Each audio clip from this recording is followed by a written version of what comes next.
सनातन जी हर समय 5 वर्ष की अवस्था में रहते और कोई वस्त्र नहीं धारण करते, दिगंबर। दिग माने दिशाएं, दिशाएं ही जिनकी अंबर है, अर्थात नग्न अवस्था में रहते हैं। ये वर्णन करते हैं कि एकादशी व्रत को हरितोष व्रत कहते हैं। भगवान की प्रसन्नता के लिए, हरिजू की प्रसन्नता के लिए एकादशी व्रत रहा जाता है। प्रायः समस्त वैष्णव जन रहते हैं। जो रसिक जन प्रियाजू के चरणों के अनन्य हैं, उनका एक ही व्रत है, श्यामा श्याम की 8 पहर उपासना करते हुए अपने मन वृत्ति को श्यामा श्याम में समर्पित करना। पर जो एकादशी व्रत रहते हैं परम धन्य है, वो हरितोष व्रत है। अब एकादशी व्रत का नियम क्या है और कैसे एकादशी व्रत का फल मिलता है, कई बार चर्चा हुई। बहुत सुंदर शास्त्र प्रमाण के अनुसार श्री सनातन मुनि बोल रहे हैं, जिसे एकादशी रहनी हो और एकादशी का फल प्राप्त करना हो, उसको 3 दिन, एक तो दशमी और एक द्वादशी और फिर बीच में एकादशी, उसको 3 दिन संयम में रहना होता है, तब बीच की एकादशी का उसे फल प्राप्त होता है। जिसे एकादशी व्रत रहना हो उसका नियम है कि दशमी के दिन कांसे के पात्र का त्याग करें। वैष्णव सिद्धांत है कि कभी जिसमें मांस बना उस रसोई का भोजन न ग्रहण करे। मसूर की दाल, चना की दाल, कोदों और कोई भी शाक, शहद, दूसरों का अन्न, दोबारा भोजन और मैथुन, ये दशमी के दिन त्याग दे। एक बार दशमी के दिन भोजन करे 24 घंटे में, क्योंकि एकादशी रहना है। कांसे का पात्र, जिस रसोई में मांस बना उसके भोजन का त्याग, मसूर की दाल, चना, कोदो, शाक, मधु अर्थात शहद और दूसरे के द्वारा दिया हुआ भोजन और दोबारा भोजन और मैथुन क्रिया, इनका दशमी के दिन कभी भी प्रयोग ना करें। इन 10 वस्तुओं से वैष्णव दूर रहे दशमी के दिन। फिर एकादशी के व्रत में, ये पीछे तो हम वर्णन कर ही चुके हैं, कहीं नहीं आया यहाँ कुटू का वो कचौड़ी पकौड़ी और सिंघाड़ा का हलवा और ये दुनिया के खीर और सब। ये एकादशी के दिन किसी भी तरह की गेम आदि क्रीड़ा ना खेले। जैसे अब आज व्रत है तो बैठे हैं अपना मोबाइल में गेम खेल रहे हैं, ऐसा कोई भी क्रीड़ा नहीं, द्यूत क्रीड़ा, किसी भी तरह का गेम, ये सब खेल नहीं।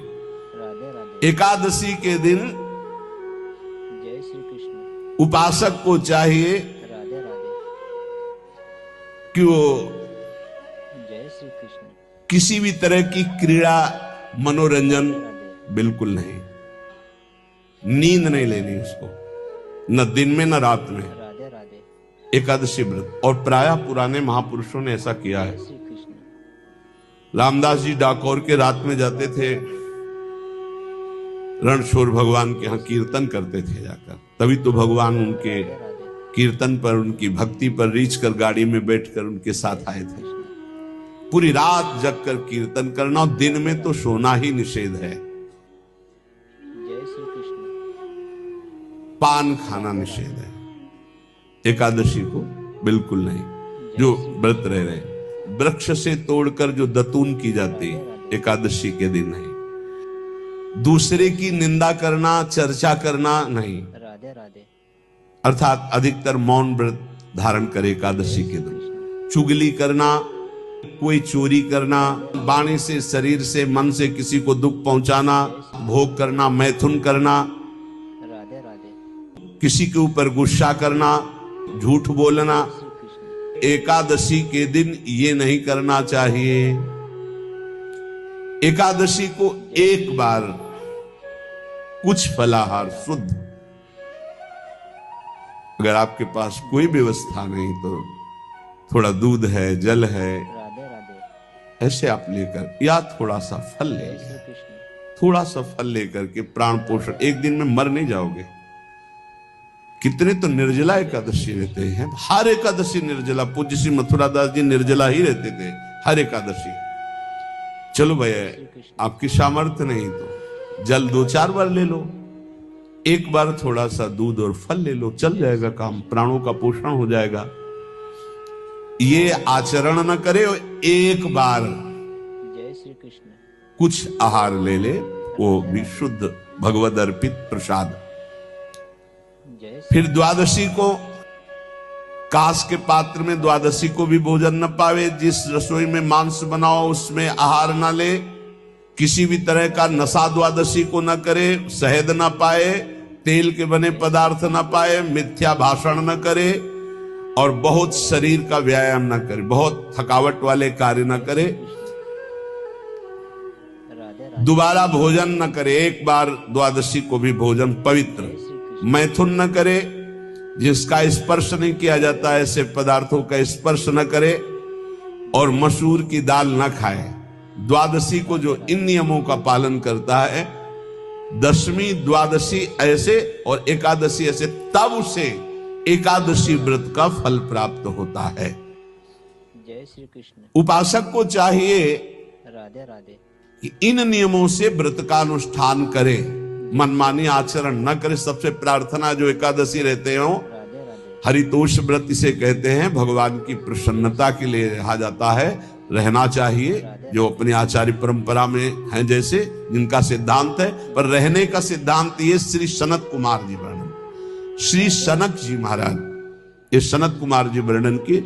सनक जी महाराज कह रहे हैं, यदि भगवान का आश्रय नहीं, सत्संग नहीं है, तो इन 4 में से एक हो तो नाश कर देता, फिर चारों हो तो सर्वनाश हो जाता है। यदि सत्संग नहीं है, यदि भगवद आश्रय नहीं है, खूब धन हो, जवान अवस्था हो, बढ़िया पद मिला हो, प्रभुत्व चलता हो और अज्ञान हो, फिर क्या कह रहा है? बोले ये चारों जहां मौजूद होते हैं वहां सर्वनाश का खेल शुरू हो जाता है।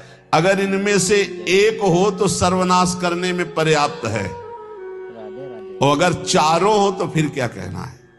जवान हो, खूब रुपया पैसा हो, कोई पद हो, कोई अधिकार हो बड़ा, फिर और अज्ञानी हो, तो बोले एक नाश कर देगा, फिर चारों तो नाश ही कर देंगे। अगर सत्संगी है तो ये चारों महान कार्य कर देंगे। जवान है, खूब दूसरों की सेवा, मेहनत पूर्वक धन संपत्ति कमाकर माता पिता की सेवा, परिवार की सेवा,